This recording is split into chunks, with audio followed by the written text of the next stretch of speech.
পদ্মা নদীর খাঁটি ইলিশ, যেটি এই মুহূর্তে বাজা হচ্ছে।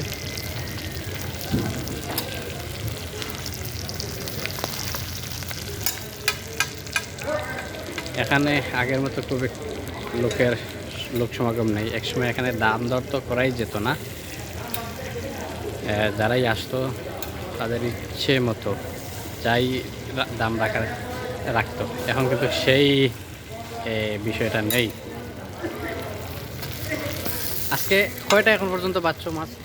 এরকম কয়টা মাছ আজকে সারাদিনে দুইটা আজকে ওটা যে এইটা লিয়ে দুইটা?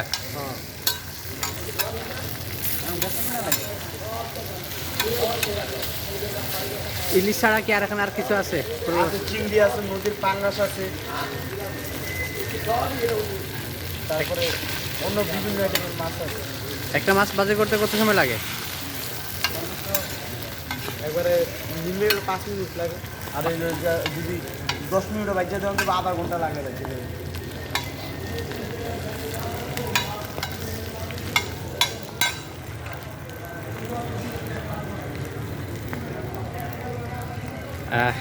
আমাদের ফাহিম খুব মনোযোগের সাথে বিষয়টা দেখতেছে কীভাবে মাছ বাজে হচ্ছে। সে নাকি বলতেছে আজকে যদি মাছ নেয় সেটা বাসাতে বাজি করবে, ওইভাবে চেষ্টা করবে। ফাহিম রপ্ত করতেছে বিষয়টা কীভাবে করতে হবে না করতে হবে ওইটা।